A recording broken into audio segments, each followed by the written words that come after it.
Hello दोस्तों, स्वागत है आप सभी का फिर से एक बार अपने स्टडी में। तो दोस्तों आज हम लोग बात करने वाले हैं बिहार में जो इंट्रांस एग्ज़ाम होने वाला है बीएड का, जो कि सीएट टीचर के लिए आप बहाली के लिए आपको वैकेंसी दी जाती है। तो यहाँ पे क्या होता है, डिग्री प्राप्त हो जाती है बीएड से, जो कि आगे एग्ज़ाम देने में और फॉर्म फिलअप करने में टीचर संबंधित हेल्प मिलता है। तो यहाँ पे एक इंट्रांस एग्ज़ाम होता है, जो कि इंट्रांस एग्ज़ाम बीएड का 6 तारीख को होने वाला है, सभी को पता है, जुलाई में 2022 में। अब यहाँ पे बात कर लेते हैं, इसका मॉडल पेपर जारी हो चुका है किस प्रकार से। तो हमने सारे मॉडल पेपर को अलग अलग छांट दिया है और अलग अलग देने का मैं प्रयास कर रहा हूँ। आइए सबसे पहले भूगोल का क्लास कर लेते हैं। हिस्ट्री हमने करा दिया, हिंदी टोटली करा दिया हूँ।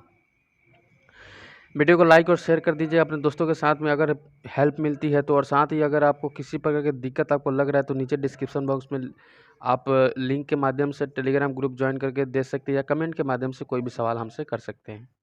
आइए क्लास को कवर करते हैं। ब्रह्मांड की उत्पत्ति से संबंधित बिग बैंग सिद्धांत का प्रतिपादन किसने किया था? क्वेश्चन पूछा हुआ, मोस्ट इंपॉर्टेंट क्वेश्चन है। तो आपका आंसर क्या हो जाता है? एब जॉर्ज लेमेंटर ने। एब जॉर्ज लेमेंटर ने। ठीक है, अगला प्रश्न आपके बोर्ड पर लग चुका है कि एडविन हबल के किस सिद्धांत ने यह प्रमाणित किया कि ब्रह्मांड का निरंतर विस्तार हो रहा है? ब्रह्मांड का निरंतर विस्तार हो रहा है। तो 2 नंबर क्वेश्चन का आंसर क्या हो जाता है? आंसर हो जाता है डॉपलर सिद्धांत हो जाता है। डॉपलर सिद्धांत यहाँ पे बी नंबर ऑप्शन करेक्ट आ जाएगा। नेक्स्ट प्रश्न कहेगा कि क्षुद्र ग्रह किन दो ग्रहों के बीच पाए जाते हैं?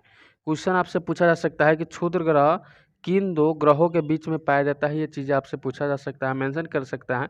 तो मंगल और बृहस्पति 2 ग्रह हो सकते हैं, डी नंबर ऑप्शन करेक्ट हो जाता है। पूछेगा कि ग्रहों में सबसे बड़ा ग्रह कौन है? तो बृहस्पति कर दीजिएगा। कुछ पूछेगा कि लाल ग्रह किसे कहते हैं? तो मंगल को कहते हैं। ये भी चीज़ आपको याद रखना है। आइए नेक्स्ट प्रश्न आपके बोर्ड पे लग चुका है कि कौन सा एकमात्र क्षुद्र ऐसा है जिसे नंगो आंखों से भी देख सकते हैं? तो आपको बता दूं मैं, इस क्वेश्चन का आंसर क्या हो जाता है? फोरवेस्टा हो जाएगा। आइए, क्वेश्चन आपसे हमेशा पूछा जाता है ये मंदाकिनी से संबंधित। तो मंदाकिनी क्या है, ये चीज़ आपसे जब भी पूछेगा तो आप फटाक से कहिएगा ये तारों का एक समूह है। क्या है? एक तारों का समूह मंदाकिनी हो जाता है। गैलेक्सी जिसको कहते हैं। हमारे सौर मंडल में काफ़ी गैलेक्सियाँ हैं, याद रखिएगा। सौर मंडल में कौन कौन, सॉरी, ब्रह्मांड की बात की जाती है तो सौर मंडल में कौन कौन शामिल होते हैं? तो इसके अंदर आपको सारे ऑप्शन दिए गए, जैसे कि सूर्य हो गया, विभिन्न ग्रह में उपग्रह हो गए, क्षुद्र ग्रह, धूमकेतु, उल्का और सभी के सभी। क्या हो जाता है आपका आंसर? तो आपका आंसर हो जाता है सभी के सभी, यानी कि सारे के सारे हमारे सौर मंडल के अंदर स्थित है। और समय समय पर हमको सारे चीज़ का लाभ भी मिलता रहता है। अगला प्रश्न है कि सूर्य में ऊर्जा की उत्पत्ति का माध्यम क्या है? याद रखिएगा, मैंने इस क्वेश्चन का आंसर बहुत बार करा चुका, बहुत बार। तो आपको पता है इस क्वेश्चन का आंसर नाभिकीय सनलाइन करेंगे। देखिए, सूर्य में जो ऊर्जा की उत्पत्ति होता है नाभिकीय सनलाइन, यानी कि क्या होता है, ऊर्जा को एकत्रित करता है। और जब हमारे पास पूछेगा ना, सूर्य के माध्यम से हमारे पास जो ऊर्जा प्राप्त होती है उसको किस प्रकार से? तो नाभिकीय विखंडन के रूप में। क्योंकि अगर अगर किसी टॉर्च की लाइट अगर एक जगह अगर डायरेक्टली दी जाए तो क्या होता है, रोशनी एक जगह मिलता है। लेकिन वही टॉर्च की लाइट जब अवतल लेंस के उपरांत आपको जब बिखार कर दिया जाता है तो क्या होता है, चारों तरह की दिशा नजर आती है। इस तरह से हम लोगों को क्या होता है, सूर्य का जो प्रकाश होता है वो नाभिकीय विखंडन के तौर पे, तभी तो पूरा सभी जगहों पे, पूरा पृथ्वी पे क्या होता है, सूर्य का प्रकाश प्राप्त होता है। सूर्य की आयु लगभग कितनी वर्ष है? तो आपको क्वेश्चन पूछेगा तो आप कहिएगा आंसर 5 बिलियन वर्ष। ठीक है, ये नंबर ऑप्शन याद रख लेना है। अगला प्रश्न इससे भी बेहतरीन पूछेगा। क्वेश्चन आपसे पूछा जा सकता है कि सूर्य के प्रकाश को पृथ्वी तक पहुंचने में कितना समय लगता है? बहुत ही मामूली सा क्वेश्चन है और लगातार पूछने वाले क्वेश्चन में से है कि 8 मिनट 16 सेकंड, 8 मिनट 20 सेकंड भी कहीं कहीं देता है। 20 देगा तो 16 नहीं, 16 देगा तो 20 नहीं, याद रखिएगा। अगला प्रश्न आपसे पूछा जा सकता है कि सूर्य से निकलने वाली सौर ज्वाला को उत्तरी ध्रुव पर क्या कहते हैं? याद रखिए, उत्तरी ध्रुव पर क्या कहते हैं? तो आपका आंसर हो जाना चाहिए ऑरोरो बोरियालिस। क्या हो जाएगा? ऑरोरा बोरियालिस हो जाएगा। और याद रखिए, करेंट अफेयर्स आपके लिए काफ़ी महत्वपूर्ण है इस एग्जाम प्रीव्यू से। ठीक है, उसको बिल्कुल भी आप निगलेक्ट करके ना चले। हेली, याद रखिए नाम, धूमकेतु या पुच्छल तारे का परिभ्रमण काल कितने वर्ष का होता है? तो इस क्वेश्चन का आंसर क्या हो जाता है? आंसर कीजिए 76 वर्ष। क्या हो जाता है? 76 वर्ष, यानी कि 2062 में फिर से यह दिखने वाला है। नेक्स्ट क्वेश्चन आपके बोर्ड पर लग चुका है कि पृथ्वी अपने अक्ष पर कितने डिग्री झुकी हुई है? बहुत ही शानदार क्वेश्चन है, बार बार पूछने वाला क्वेश्चनों में से सारे 23 डिग्री अक्षांश। नेक्स्ट क्वेश्चन आपके बोर्ड पर फिर से पूछेगा कि पृथ्वी पर दो अक्षांशों के बीच की दूरी कितनी होती है। तो पृथ्वी पर दो अक्षांशों के बीच की दूरी 111 किलोमीटर की होती है। 111 चुमावन वाला सिस्टम। नेक्स्ट क्वेश्चन आपको बोर्ड पर फिर से पूछेगा कि कितने डिग्री देशांतर को अंतर्राष्ट्रीय तिथि रेखा कहते हैं, दिशा रेखा कहते हैं, डेट रेखा कहते हैं। तो 14 नंबर क्वेश्चन का आंसर कहिएगा सर हमारा 180 डिग्री देशांतर हो जाएगा। अगला प्रश्न फिर से पूछेगा, क्वेश्चन कहेगा आंतरिक ग्रह जिसे पार्थिव ग्रह कहते हैं इनमें शामिल नहीं है, कौन सा भाई मेरे सोना मेरे। तो आंसर करने का प्रयास कीजिएगा, शनि हमारा बिल्कुल सही हो जाता है। क्वेश्चन फिर से पूछने वाला है कि पृथ्वी का औसतन घनत्व कितना होता है। देखिए औसतन घनत्व के बारे में भी आपसे सवाल रख सकता है। तो पृथ्वी का औसतन घनत्व जब पूछेगा तो आपका आंसर क्या हो जाता है 5.5। ठीक है। नेक्स्ट अगला प्रश्न आपके बोर्ड पर फिर से पूछेगा, क्वेश्चन कह रहा है हमारा कि निम्नलिखित ज्वालामुखियों में से कौन एक सक्रिय ज्वालामुखी है, यानी सक्रिय मतलब क्या हो जाता है एक्टिव। तो आपको 17 नंबर क्वेश्चन का आंसर क्या हो जाएगा। आंसर करने का प्रयास कीजिएगा एटना और इटली के अंदर। ठीक है, बहुत ही सुंदर। सभी को एक बार कमेंट सेक्शन में आपका आंसर भी करना अनिवार्य है। निम्नलिखित ज्वालामुखियों में से कौन भूमध्य सागर में लिपारी द्वीप पर स्थित है। किस द्वीप पे। तो लिपारी द्वीप पे कौन सा स्थित है। तो 18 नंबर प्रश्न का आंसर क्या हो जाता है स्ट्राम्बोली। क्या हो जाता है स्ट्राम्बोली हमारा सही हो जाते हैं। अगला प्रश्न आपके बोर्ड पर लग चुका है। क्वेश्चन कहेगा कि वह स्थान जहाँ से भूकंपीय तरंगों की उत्पत्ति होती है क्या कहलाती है। भू तरंगों की उत्पत्ति होती है उसे क्या कहते हैं। तो इस क्वेश्चन का आंसर हो जाएगा भूकंप मूल हो जाएगा। ठीक है, लीजिए पहला प्रश्न हमारा अगला की प्लेट विवर्तनिकी क्या है। प्लेट विवर्तनिकी क्या है। प्लेट विवर्तनिकी क्या है। तो आपका आंसर हो जाता है महाद्वीप गतिमान प्लेट का हिस्सा। महाद्वीप गतिमान प्लेट का हिस्सा। ठीक है। अगला प्रश्न आपको बोर्ड पर लग चुका है। क्वेश्चन कह रहा है हमारा कि किस महाद्वीप में एक भी ज्वालामुखी नहीं है। किस महाद्वीप में एक भी ज्वालामुखी नहीं है। तो 21 नंबर क्वेश्चन का आंसर क्या हो जाता है ऑस्ट्रेलिया के अंदर। काफ़ी शानदार क्वेश्चन है, एक बार में याद रखिएगा ऑस्ट्रेलिया के अंदर कंगारू वाले देश में। नेक्स्ट प्रश्न आपके बोर्ड पर फिर से पूछेगा क्वेश्चन कि विश्व में सर्वाधिक मात्रा में भूकंप किस पेटी में आते हैं। किस पेटी के अंदर आते हैं भाई मेरे। तो आंसर कीजिए प्रशांत पेटी के अंदर। प्रशांत महासागर प्रशांत पेटी के अंदर आते हैं। याद रखिएगा फिर से एक प्रश्न आपसे पूछा जा सकता है, नीदरलैंड में समुद्री तल से नीचे स्थित निम्न भूमि क्षेत्र को किस नाम से जाना जाता है। इस बार आपके एग्जाम में ऐसा नहीं है कि एकदम से इजी क्वेश्चन नहीं पूछने वाला, इसलिए मैंने सारे तरह के क्वेश्चन से रूबरू कराने का प्रयास किया हूँ। तो 23 नंबर क्वेश्चन का आंसर क्या हो जाता है। आंसर करने का प्रयास कीजिएगा पोल्डर। क्या हो जाता है भाई मेरे पोल्डर आपका सही हो जाता है।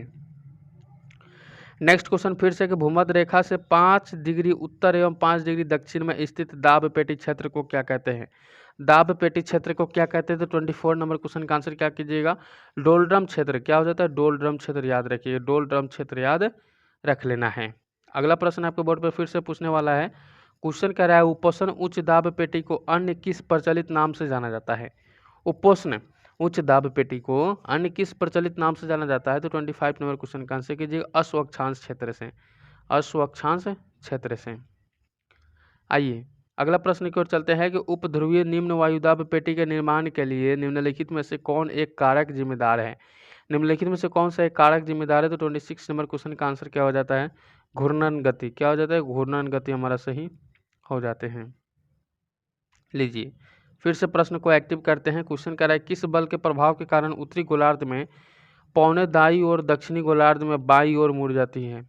पौन जो होते हैं दाई ओर और दक्षिणी गोलार्ध में बाई ओर मुड़ जाते हैं। तो 27 नंबर क्वेश्चन का आंसर क्या हो जाता है। आंसर कीजिएगा कोरियोलिस बल। कोरियोलिस बल हमारा सही हो जाते हैं। अगला प्रश्न आपको फिर से बोर्ड में पूछेगा कि कोरियोलिस बल द्वारा पौनों की दिशा में होने वाले परिवर्तन को किस नियम से जाना जाता है। मैंने हर एक तरह से क्वेश्चन से रूबरू कराने का प्रयास किया है ताकि आपको एग्जाम हॉल में ये न लगे कि हमने ये क्वेश्चन नहीं किया है। थोड़ा सा समय लग सकता है जरूर, लेकिन ऐसा नहीं है कि आप क्वेश्चन नहीं बना पाओगे। ठीक है, तो आइए इस क्वेश्चन का आंसर करते हैं। क्वेश्चन का आंसर क्या हो जाता है। आंसर कीजिएगा फेरेल का नियम। क्या हो जाएगा फेरेल का नियम। याद रखिए कोरियोलिस बल फेरेल का नियम। आइए फिर से क्वेश्चन को देखते हैं। क्वेश्चन कह रहा है हमारा कि वे पौने जो सालों भर एक ही दिशा में प्रवाहित होती है एवं व्यापक भूभाग को प्रभावित करती है। ठीक है, व्यापक भूभाग को क्या कहते हैं प्रभावित कर प्रभाव में डालता है। तो आप कहिएगा ग्रहीय पवन। क्या हो जाता है ग्रहीय पवन। ठीक है, चलिए निम्न पवनों में से कौन एक ग्रहीय या अस्थायी पवन नहीं है। क्वेश्चन कहेगा निम्न पवनों में से कौन एक ग्रहीय या अस्थायी पवन नहीं है। तो 30 नंबर क्वेश्चन का आंसर क्या हो जाता है, पर्वतीय समीर। क्या हो जाता है, पर्वतीय समीर हमारा सही हो जाता है। नेक्स्ट क्वेश्चन इससे भी शानदार पूछने वाला है कि किन अक्षांशों के मध्य अश्व अक्षांश का विस्तार मिलता है। किन अक्षांशों के मध्य अश्व अक्षांश का विस्तार मिलता है। तो 31 नंबर प्रश्न का आंसर क्या हो जाता है, 20 डिग्री से 350 डिग्री तक। 20 डिग्री से 350 डिग्री तक। ठीक है, आइए अगले प्रश्न की ओर चलते हैं। अगला प्रश्न कहा जा रहा है कि उपोष्ण उच्च वायुदाब कटिबंधों से उपध्रुवीय निम्न वायुदाब कटिबंधों की ओर प्रवाहित होने वाली अस्थायी हवाई को क्या कहते हैं। अब ध्यान रखिए कहाँ से कहाँ प्रवाहित हो रहा है, बस उसको आपको ध्यान में रखना है। कहाँ से, उपोष्ण उच्च कटिबंधीय को याद रख लीजिए। अब कटिबंध कौन सा है, तो उपोष्ण उच्च कटिबंध से उपध्रुवीय निम्न वायुदाब कटिबंधीय की, यानी कि उपध्रुवीय से वायुदाब कटिबंधों की ओर, यानी कि उच्च से निम्न की ओर। ये चीज याद रखिए, उच्च से निम्न की ओर। तो इस क्वेश्चन का आंसर क्या हो जाता है, इस क्वेश्चन का आंसर करेंगे पछुआ पवन, पछुआ हवा। नेक्स्ट क्वेश्चन, वायुमंडलीय दाब का मापन किस यंत्र के द्वारा किया जाता है। क्वेश्चन पूछेगा वायुमंडलीय दाब का मापन किस यंत्र के द्वारा किया जाता है। तो 33 नंबर क्वेश्चन का आंसर क्या हो जाता है, बैरोमीटर के द्वारा। पढ़े होंगे क्वेश्चन। अगला प्रश्न इससे भी शानदार पूछेगा कि क्षोभ मंडल की ऊपरी परत को में तीव्र गति से प्रवाहित होने वाली पवन क्या कहलाती है। क्षोभ मंडल की ऊपरी परत में तीव्र गति से प्रवाहित होने वाली पवन को क्या कहते हैं। तो 34 नंबर क्वेश्चन का आंसर क्या हो जाएगा, आंसर कीजिएगा जेट स्ट्रीम। क्या कहेंगे हम लोग, जेट स्ट्रीम करेंगे। नेक्स्ट क्वेश्चन, अगला प्रश्न है किन कारणों से भूमध्य रेखीय क्षेत्रों में चक्रवातों की उत्पत्ति नहीं होती है। ठीक है, क्वेश्चन कहेगा किन कारणों से भूमध्य रेखीय क्षेत्रों में चक्रवातों की उत्पत्ति नहीं होती है।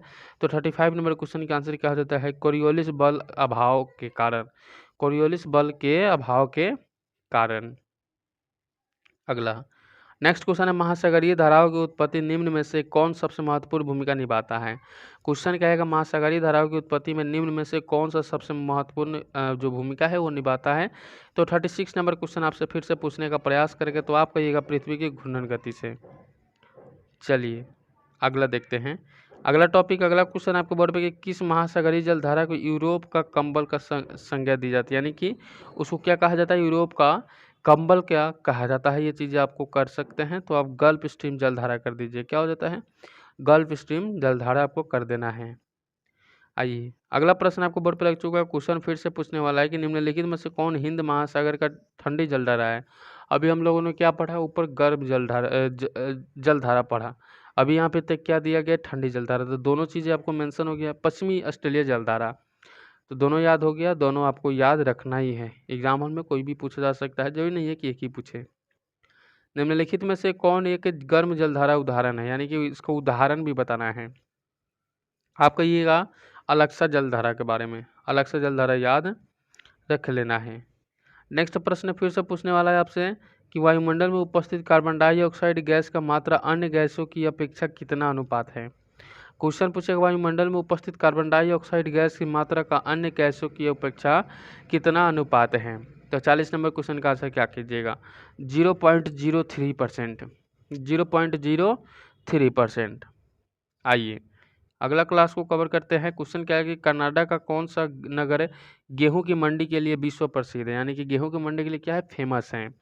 तो 48 नंबर क्वेश्चन का आंसर क्या हो जाता है, विनिपयोग हो जाएगा। विनिपयोग हमारा सही हो जाता है। अगला प्रश्न है कि यूरोप में स्थित कॉकेसस राज्यों की श्रेणी में किसे शामिल नहीं किया जा सकता। तो 42 नंबर क्वेश्चन का आंसर क्या हो जाता है, 42 नंबर क्वेश्चन का आंसर हो जाता है लाटिविया। लाटिविया हमारा सही हो जाते हैं। आइए अगला प्रश्न की ओर चलते हैं। अगला प्रश्न फिर से पूछा गया है, क्वेश्चन क्या है हमारा, निम्नलिखित में से किस देश को दक्षिण का ब्रिटेन कहा जाता है। क्या कहा जाता है, दक्षिण का ब्रिटेन कहा जाता है। तो आप कहिएगा न्यूजीलैंड को। ठीक है, नेक्स्ट क्वेश्चन, अगला प्रश्न फिर से पूछने वाला है। क्वेश्चन क्या है हमारा, यूरोप के किस, याद रखिए यूरोप के किस देश का भौगोलिक उपनाम ब्ले ग्राउंड ऑफ यूरोप है। क्या है, ब्ले ग्राउंड ऑफ यूरोप है, यानी कि यूरोप के अंदर कौन से भौगोलिक नाम है किस देश का। तो 44 नंबर क्वेश्चन का आंसर क्या कीजिएगा, आंसर कीजिएगा स्विट्जरलैंड का। क्या हो जाएगा, स्विट्जरलैंड को कहते हैं। नेक्स्ट प्रश्न आपको बोर्ड पे लग चुका है फिर से कि निम्नलिखित में से किसे 7 पहाड़ियों का नगर कहा जाता है। किसे 7 पहाड़ियों का नगर किसे कहा जाता है? तो 45 नंबर क्वेश्चन का आंसर हो जाता है रोम को। ठीक है, आइए अगले प्रश्न की ओर चलते हैं। अगला प्रश्न आपको बोर्ड पर लग चुका है। क्वेश्चन कहेगा कि अमेरिकन नगर, याद रखिएगा बहुत ही शानदार क्वेश्चन है, अमेरिकन नगर डेट्रॉयट किस उद्योग के लिए प्रसिद्ध है? जो अमेरिकन नगर डेट्रॉयट है, अमेरिका के अंदर जो डेट्रॉयट नगर है वो किस लिए प्रसिद्ध है? ये चीज़ आपसे पूछा गया है। मेंशन है ऑटोमोबाइल के लिए। क्या कहा जाता है? ऑटोमोबाइल के लिए। याद है, रख लेना है। सी नंबर ऑप्शन करेक्ट हो जाता है। तो इस तरह से इस क्लास में आपको इतना ही क्वेश्चन था। फिर मैंने अगले क्लास में लिए हैं और इसी चैप्टर का क्वेश्चंस मैंने लिया है। जैसे अब वर्ल्ड ज्योग्राफी था तो हमने इसके बाद में क्या लिया था? भारत का ज्योग्राफी लिया है और अलग से भी कुछ क्वेश्चन देने का प्रयास किया है। तो उम्मीद है कि ये सेशन आपको काफ़ी शानदार लगा होगा। अभी भी मन में डाउट है तो कमेंट कर सकते हैं और पूछ सकते हैं हमसे। वीडियो को लाइक और शेयर अपने दोस्तों के साथ कर दीजिएगा जिस भी प्लेटफॉर्म पे जुड़े हों। चैनल से नए जुड़े तो सब्सक्राइब बेल आइकन को प्रेस कर लीजिए। मिलते हैं नेक्स्ट वीडियो में, तब तक goodbye, best of luck, जय हिंद सभी साथियों को।